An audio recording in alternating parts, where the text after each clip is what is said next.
Okay, welcome everybody. I have the privilege of introducing this panel. The title, as you probably see in your program, is Insights from the Wyoming Department of Corrections and Wyoming Pathways from Prison. We have here, from your right to left, Julie Tennant-Caine, who's the Deputy Administrator of the Wyoming Department of Corrections. Betty Abbott, now retired, former Correctional Education Programs Manager for Wyoming DOC. Sorry, I'm just trying to make sure I get this right. Hayley Speiser, who's the new Betty, I was told. She's Betty 2.0. Betty 2.0, I love it. Robert Lampert, who's the Director of the Wyoming Department of Corrections.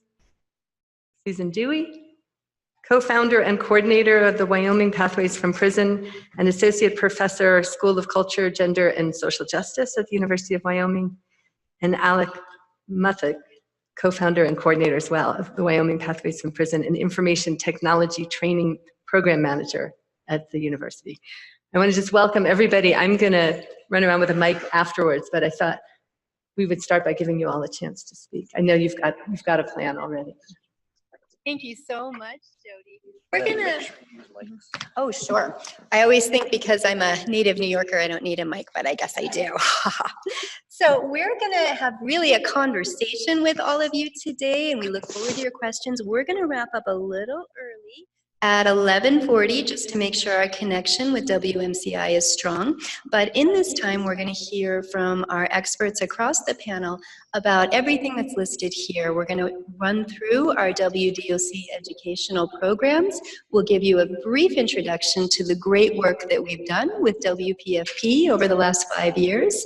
Then we will talk you through how we build our exceptionally strong university corrections partnership and talk about how we really were able to do what we did. So I'm going to start out by deferring to Hayley and to Betty about the goals of the Wyoming Department of Corrections outstanding educational programs, because what we do at WPFP with our university corrections partnership is really just an addendum to the excellent work that they are doing every day to provide education. So I have some highlights on the screen, but I'm going to turn it over to Betty and to Hayley to introduce you to the great work that they have done.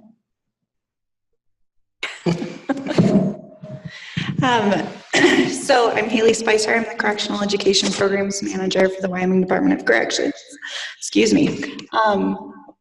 Our goal is to education, basically give those inmates the skills that they're going to need to be successful when they release from prison.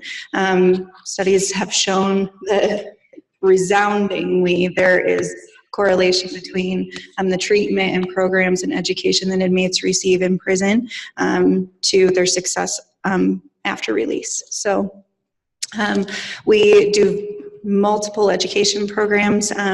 We do a high school equivalency program, so we administer the HiSET. If any of you are familiar with high school equivalency, there's different brands, if you will, of high school equivalency. So there's GED, HiSET, and TASC. So for Department of Corrections in Wyoming, we use HiSET solely. And we have one of the this past year in 2018, we had a 95% pass rate for the Department of Corrections. So that means that those inmates who went through our high school equivalency program passed their test the first time. So they never had to retake a test. So 95% of the time they passed on the first try. We also offer some college and vocational training programs. We have a welding program at all of our facilities. We also we're implementing the plumbing program that's offered through LCCC here in Cheyenne.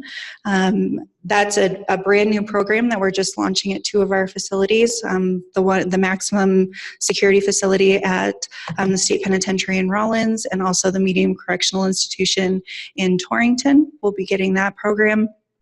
We also have computer applications programs through Central Wyoming College and Eastern Wyoming College, and that teaches inmates the basics of Word, PowerPoint, Excel, how to use all those functions, and they get credits through those colleges for that and come out with a credential. We also offer construction technology at the state penitentiary in Rollins. So that's like framing and framing floors and windows and just kind of all of the basics that you need to know for construction and getting a job in that field as well. We also partner with Pathways from Prison, obviously, and we've really been able to revolutionize what we're doing in prison education through those programs. The faculty and staff at UW has been so gracious to put this program together, and they're all very devoted to it, and we're extremely grateful for that. So that's where we're going from there. You know, one of the things when I was with the department that we had to do is build a lot of partnerships to make sure that we were covering all of our bases. And when we're talking about the programming that's happening now, everything that's done in the prisons is based on opportunities for jobs post-release. Because if they can't get a job when they walk out the door, everything we've done really doesn't make much of a difference. We did a heavy equipment training years and years ago, and we trained about 7 women. And as soon as they finished, it was when the market crashed and everything crashed around here. And so I had 7 women that it's like, great, we've got you trained, but now we have no place to put you. And we partnered with Workforce Services. They actually paid for the training. So you have to be really cautious about what kind of programs you offer. One of the things that Hayley's going to do as she moves more into this job is look at everything that she's doing and what's working, what's not working, and what's going to tie into the workforce, because ultimately that's what you want to do, is tie it into the workforce. The intake process, if you don't know where they are when they start, you have no idea where to start with them. You also have no idea how to get them to that point. I had said earlier, I'm a special ed teacher from way back. I'm not going to age myself and tell you when, but let's just say I've been a special ed teacher for a long time. You have to know your students' capabilities. And if they've got issues, you have to address those issues. So the intake process at DOC is pretty extensive. There's been some changes in the TABE test that really kind of messed up the whole schedule, because it's almost double the time to administer now.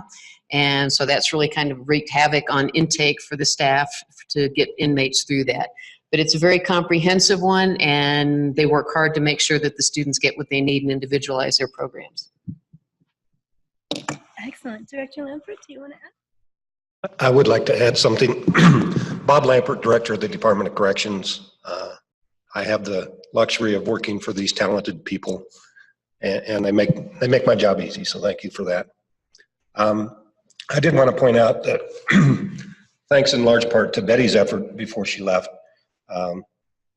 one of the building foundations that we built pathways from prisons around was partnerships that came at no expense to the state, no expense to the individual inmates.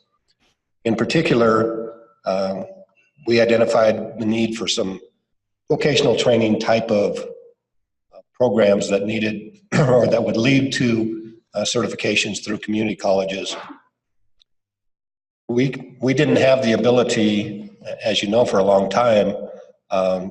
Basically, inmates were prohibited from receiving federal funds to receive college level education. So it pretty much meant that the inmate themselves had to come up with the funds to do that, or somehow we had to figure out how to pay for that. So Betty was very instrumental in developing the concept of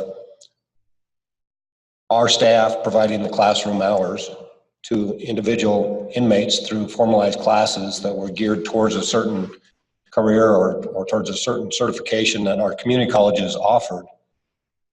So our paid staff would provide the classroom hours, and then the community colleges would offer the credit hours because they could receive credit for the students attending classrooms that our staff instructed as adjunct professors to the community college.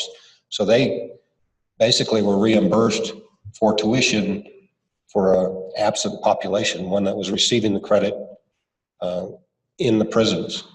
And so that was kind of the basis for that development that then became a catalyst for Susan and others to latch on to develop pathways from prison. So I wanted to mention that. Fortunately, there is some movement at the federal level to return Pell Grant funding, accessibility still being piloted. We hope that sometime in the future That won't just be a pilot, that'll be a method for helping pay for programs like this without having to go through all the funding acquisition efforts that Susan and others have to go through to make it work. The other thing that I would like to point out is this wouldn't work if the staff and our partners, community colleges, University of Wyoming and others, didn't really have a basic belief in the transformative power of education and make it thrive in a prison environment. This all started with the belief that education and learning can occur any place people want to learn, even inside prisons. And so over the years, I and others have been witness to the fact that education really does and can transform lives. I won't bore you with the things that I used to do as a kid, but education definitely transformed my life as well. So there are benefits to it, and there was a recognition that prisons can be just as transformative as college campuses if you have the right environment, if you have the right motivation, and the right instructors and the right connections. So thank you for that, and that's what I wanted to add. Thank you, Director Lampert. Betty or Julie or Hayley, do you want to walk our audience through how we track progress in our excellent education programs with DOC? Sure. This is a test. Sorry. They're testing me. So for our ABE students, we actually receive grant money, federal grant money for ABE, or adult basic education, in all of our institutions. We also conduct English as a second language for our English language learners. For the ABE grant, though, we do track our progress through a database called LACES, and that's just per the grant requirements. We track all of their assessments, all of their instructional hours, hours of attendance, that kind of thing. So all of that is tracked through LACES. Vocational and college students, we have a database for all of our inmates that is called, we call it WICUS, but it's just the prison database to keep track of all of the inmates who are currently incarcerated or formerly incarcerated with the Department of Corrections. So all of their programming for college and vocational programs are documented there. Teachers, both adult basic education and college and vocational teachers, they track progress through WICUS as well. They do monthly case notes so that wherever the inmate goes within the Department of Corrections, their new case manager, whatever new facility they end up at, is aware of what their progress is and what they're currently working on in class, whether that's adult basic ed or if that's through college or vocational programs. Annual graduations for HSE and college certificate. So each institution has at least one graduation ceremony every year. Some of them have two, one in the spring, one in the fall, depending on how many graduates they have. So we do formally recognize all of our college, vocational, and adult ed high school equivalency graduates through a formal graduation ceremony. So, and the inmates can invite their families, and it's just kind of a big celebration to celebrate the accomplishments that they've made through our prison education programs. So. Excellent. And Betty, maybe you want to talk a little about our demographics, because I know that's something we're all very proud of. So when I first started, we really didn't have a very cohesive education program. We didn't have certified teachers. We didn't have certified education managers. So one of my first goals was to get the qualified staff that we needed. And then I had to convince the director that we needed to getting a high school equivalency mandatory. And thank goodness he did put that on there, and that's in policy. You can really upset a lot of inmates when you do that, but it's a requirement and their pay is tied into it. So if they don't attend, they don't get to earn a little bit more money. It's not like you make a lot of money in prison, but any money you make is important. And so getting that high school equivalency before they can get another job is essential to helping them move forward. I've always told staff, and when we used to do training a couple of times a year, I told staff that I would hold our programs up to any state in the union. And I can tell you that I know most of the directors in the other states, and I can tell you that our programs are outstanding. Now, part of it is because of the caliber of staff that you have, but it's also the expectation. And when you make the expectations consistent, nobody can wiggle out of them. And that was the challenge with the ABE program, with the grant that we did 2 years ago. Really required a lot of consistency, a lot of rule following, and you would think corrections people are really good at that. I'm probably the worst, but she can confirm that. But you really had to make sure, and one of the things that the teachers would tell us later was that consistency helped, because inmates stopped playing games and they stopped playing staff against the other one, and they kept saying before, well, but Miss Speiser told me if I do this, I can do this. And it's like, no, that's not how the rules go anymore. So the outcomes, I think, I don't remember the absolute numbers, but I know when we first started really tracking, it was about 50% achievement for the high school equivalency. When I left, it was it 84? Somewhere around 80 to 84%. The high schools in Wyoming had about an 80% pass rate for high school diplomas. So I'm very proud of the staff, and I know that Hayley is very proud of that, and that's why she's going to continue to do everything that she does. There always are some gaps. One of the frustrations that I always had as a special ed teacher is we provide services to 22s and unders, but you get a lot of unidentified learning disabilities.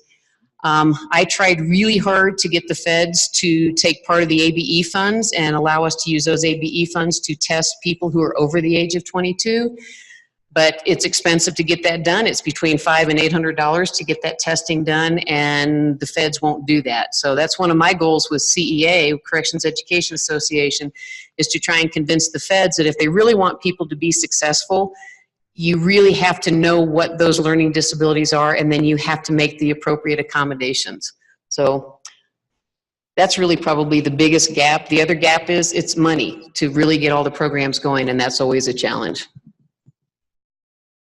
And where those gaps are is where, of course I can, thank you. And I also want to acknowledge the wonderful Wendy Perkins for taking all the gorgeous photos that are here on the screen. So where the gaps exist is where WPFP steps in, and we can see on the slide our mission and objectives. So we see ourselves as part of the Department of Corrections, which I think is a critical component of our success.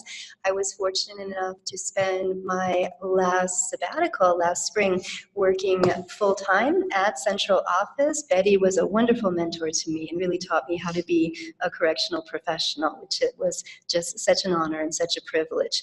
But I would love to hear more from Julie also about the impact that WPFP has had in all 5 of our facilities.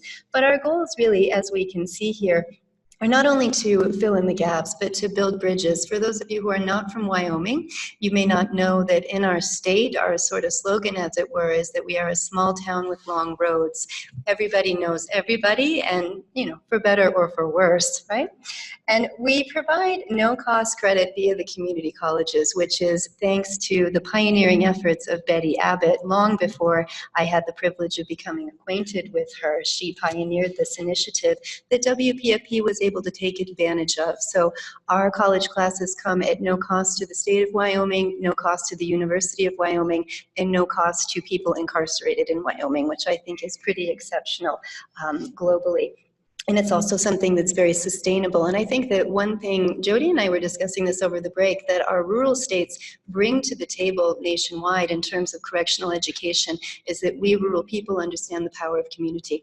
And not to say that urban people do not, but we are, as Jody said it in her beautiful keynote, accountable to each other in ways that people who are in larger urban areas that don't have that level of community are not. So for example, Julie and I are teaching a class together called Women in Leadership this semester. So our connections and our trust relationships are very, very deep. And so we're very proud to unite not only the University of Wyoming and the Wyoming Department of Corrections, but people people across the state, because as we in this room all know, the vast majority of people who are incarcerated will return to communities. And for those of you who do not have someone in your family or a loved one who has been incarcerated, you know that people who've been to prison are going to be your neighbors, they're going to be the people who you're working with, who are sitting next to you in class. So what we try to do as a bridge builder at WPFP is to capitalize on that wonderful sense of community that we're so fortunate to have in our rural states.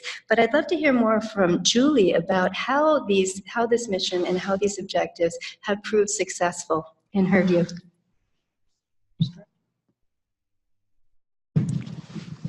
Julie gave me a chance to say something else, so I want to go off script for just a minute and go back to the education department to brag about a couple things that weren't mentioned. First of all, we do have special education capabilities as well as ESL for our inmates. But one other thing we do that I don't think anybody mentioned is the inmates are tested using the Vocational Research Institution's career scope. Scope testing to determine their area of expertise, and then we build on that. Also, Hayley has been tasked with working with the Department of Labor, community colleges, University of Wyoming, and others to fully develop certified apprenticeship programs, and we're looking forward to that as well. The other thing I'd like to say is before Julie takes over is, as surprising as it may be, and I don't mean that in a negative way, as surprising as it may be, universities and correctional systems don't always have the same, goals, the same approaches, same philosophies. So to make a partnership like this work takes a lot of upfront planning and discussion, and making sure that people have the same understanding, the same language as we move those projects forward. So Susan downplays that part of it, but it took a lot of work up front to make it successful. So I just wanted to point that out. Thank you.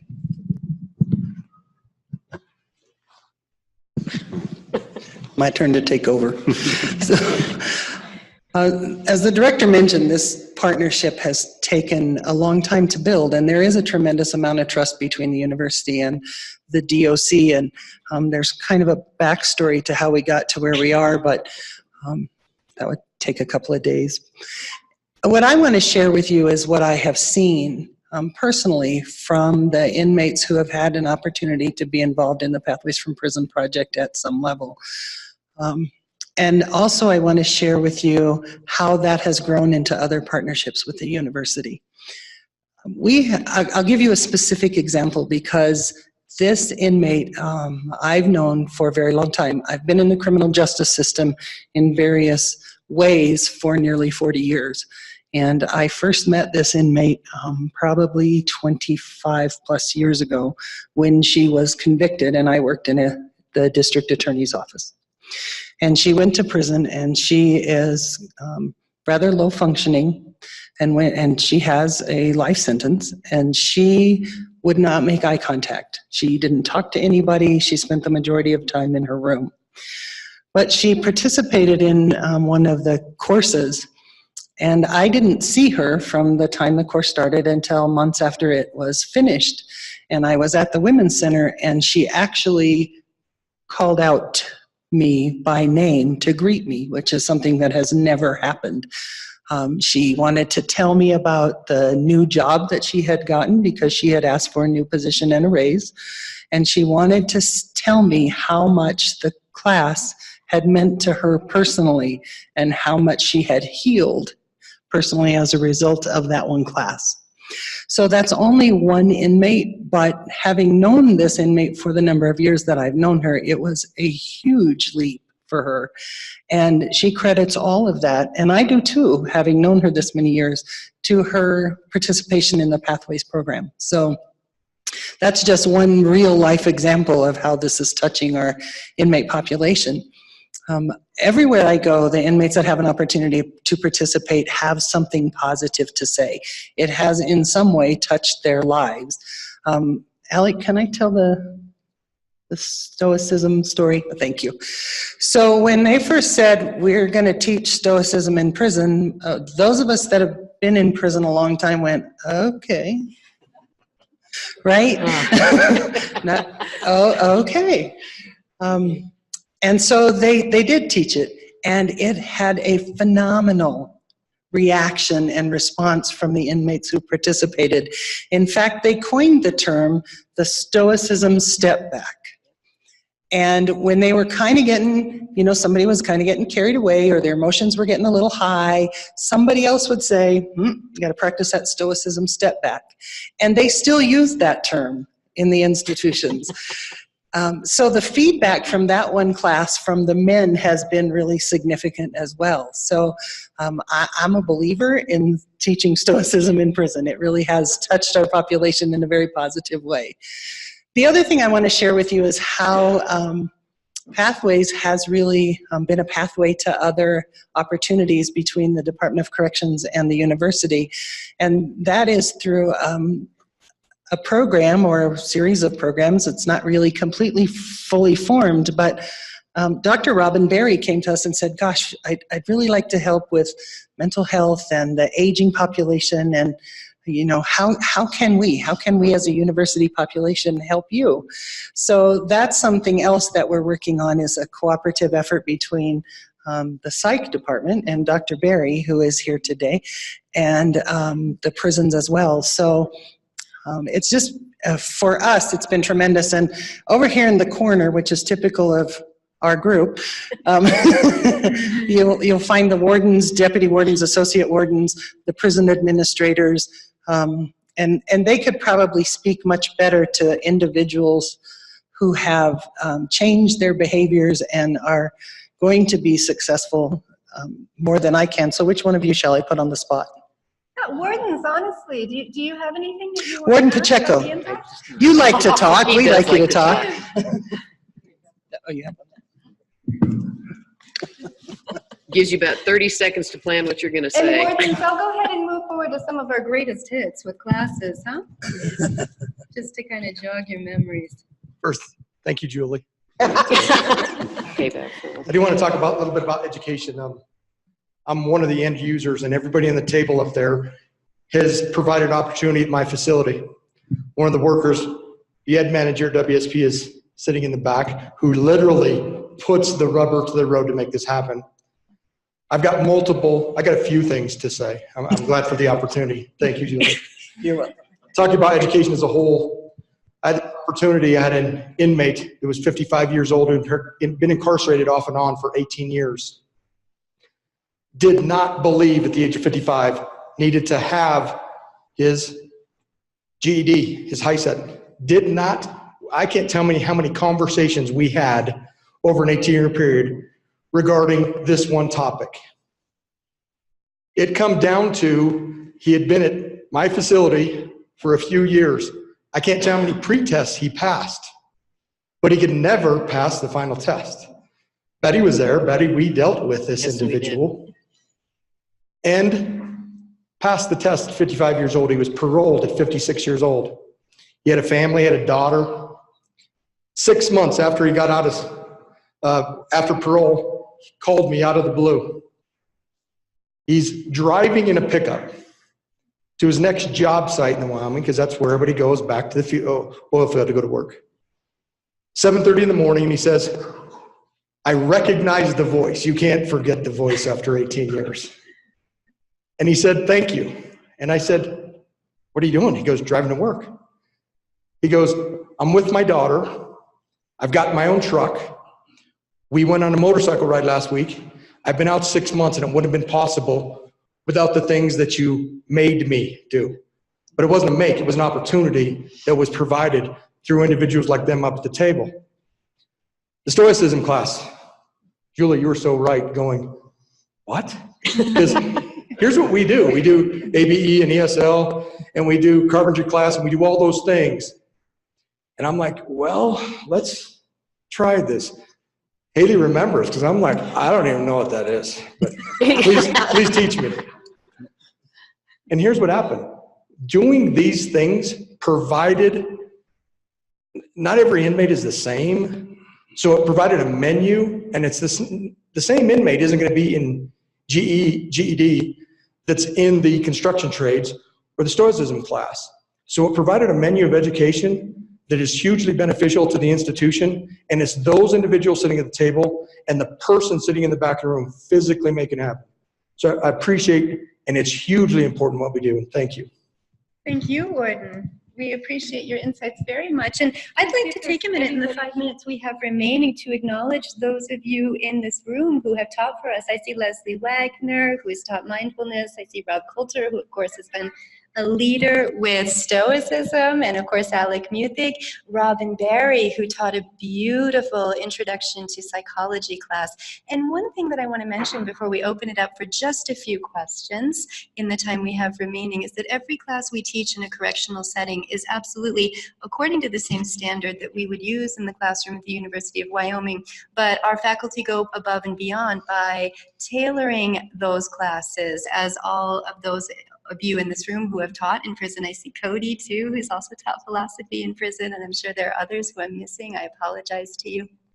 But what we see is that professors take a lot of effort and energy to tailor their work to correctional settings. And I want to acknowledge in particular Leslie for the work that she did with mindfulness and being so mindful herself of the unique dynamics of prison and what could and could not happen in a correctional setting. And also Robin Barry for thinking about the unique dynamics of addiction, of stress, and mental health issues. I don't think that we recognize enough how those who teach in correctional settings spend hours and hours and hours taking the course content, even if they've already developed it, and making it relevant for people who are incarcerated. So thank you so much to all of you. And I just want to take a minute to say to those of you who've not been involved with WPFP to please come and talk to me, even if you're just curious about what we're doing. I'm easy to find in Ross Hall, and we'd be delighted to involve you in some capacity. So I think at this time, if there's nothing more from our panelists, we could open it up for a few questions. 5 minutes.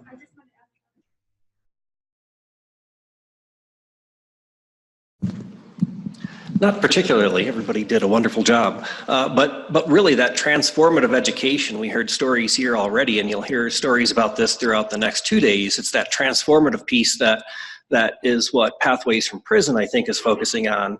So vocational education is extremely important to be able to find a job. But that transformational piece is that piece that helps with self-reflection, with critical thinking, with finding your place in society and finding purpose or meaning in your life, which are all really important to connect to vocational training. And that's really what we as Pathways from Prison are focusing on. I just also wanted to see if anybody else from this corner had any other comments they wanted to make. You good? You have to pick one, otherwise they don't volunteer. I know. They're Warden Ziegler, we're delighted Thank to you, hear from Julie. You're welcome. I'm from the Wyoming Honor Farm, and just like to mirror what Warden Pacheco said, it's just about giving the inmates the opportunity to know that they can, because a lot of times it's just they're scared of failure. Like we're all scared of proving what comes into the doctor talked about with the stereotypes. And I believe that's an opportunity to relieve ourselves for thinking for ourselves and seeing people as individuals. We're basically just a micro of what the macro society is. And we're all just doing the human condition. And I've seen the changes. The inmates were just so excited and came up and thanked staff for the opportunities that were provided with the education. And them being able to say, I can, and you see the changes in mindset.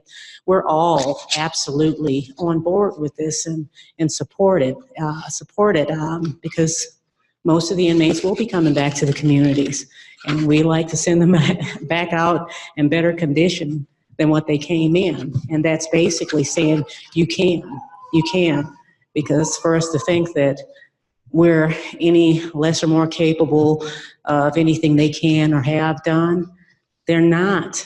They're crime. Their crime is something they done, not who they are. And so we give respect as human beings and we encourage them to be the best them that they can to be able to contribute to society. Thank you. Thank you so much, Warden Ziegler. And without further ado, we are going to transition now to our students from the Wyoming Medium Correctional Institution. And we just want to give ourselves just a few minutes to make that transition. Thank you so much, everybody. Yeah, so we'll be back in about 5 minutes. Can we go sit somewhere? Yes.